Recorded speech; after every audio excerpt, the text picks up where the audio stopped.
Hello दोस्तों, दलित Hindi short and classes में आपका हार्दिक स्वागत है।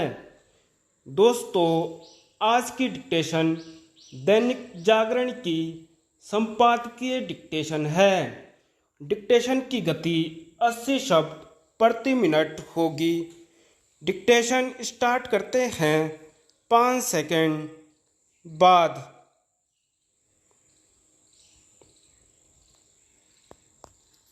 गौर नफरती बयान।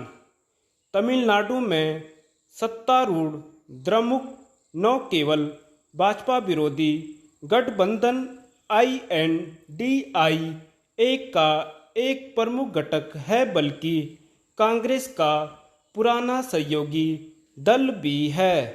इसी द्रमुक के एक प्रमुख नेता उदयनिधि स्टालिन ने यह घोर आपत्तिजनक बयान दिया कि सनातन धर्म मलेरिया, डेंगू एवं कोरोना की तरह है और इसका विरोध करना ही पर्याप्त नहीं, बल्कि इसका खात्मा किया जाना चाहिए। उदयनिधि तमिलनाडु सरकार में मंत्री होने के साथ ही मुख्यमंत्री MK स्टालिन के बेटे भी हैं। उन्होंने जिस तरह सनातन उन्मूलन सम्मेलन में उपस्थित होकर सार्वजनिक रूप से सनातन धर्म को मिटाने की बात की, वह केवल आपत्तिजनक ही नहीं बल्कि घृणास्पद भी है। यह भी उल्लेखनीय है कि उन्होंने उक्त सम्मेलन के आयोजकों को इसके लिए धन्यवाद दिया कि उन्हें इस आयोजन में बोलने का अवसर दिया गया और कार्यक्रम का नाम सनातन का विरोध करना नहीं बल्कि उसका खात्मा करना रखा गया। उनका यह कथन सनातन धर्म के प्रति उनकी नफरत को ही दर्शाता है। वास्तव में इस हेट स्पीच के अलावा और कुछ नहीं कहा जा सकता।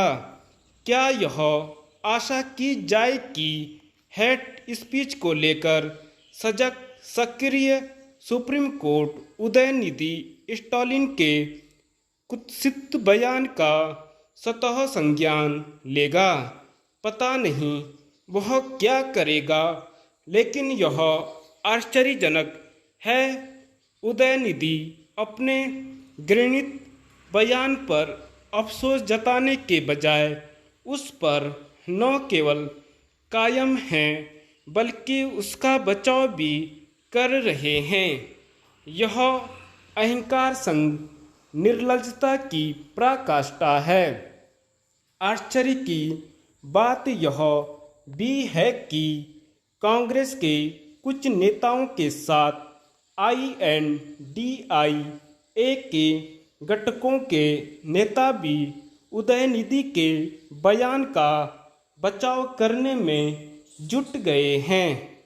इससे संतुष्ट नहीं हुआ जा सकता कि कांग्रेस के कुछ नेताओं ने उदयनिधि के बयान का बचाव करने में असहमति जताई या फिर उनकी निजी राय बताकर पल्ला झाड़ लिया, क्योंकि यह एक ऐसा गंभीर मामला है जिस पर कांग्रेस नेतृत्व को सफाई देनी चाहिए।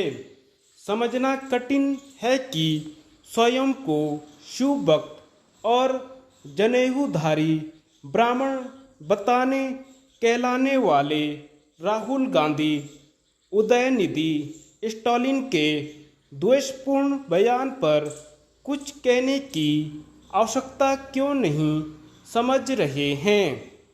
कहीं इसलिए तो नहीं कि कांग्रेस तमिलनाडु में द्रमुक के रहमो करम पर है। इस मामले में राहुल गांधी को इसलिए हस्तक्षेप करना चाहिए क्योंकि वह मोहब्बत की दुकान चलाने का दावा कर रहे हैं। क्या मोहब्बत की इस कथित दुकान के भागीदारों को देश के 80% हिंदुओं को अपमानित करने और उनके प्रति घृणा फैलाने की छूट मिली हुई है?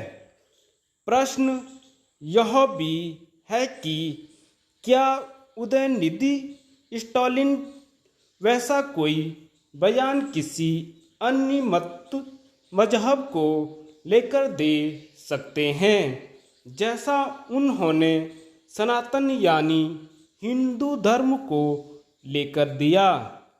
आखिर INDIA के वे नेता कहाँ हैं जो इस गठबंधन के उस कार्य समूह के सदस्य हैं जिसका काम मीडिया से संवाद करना है?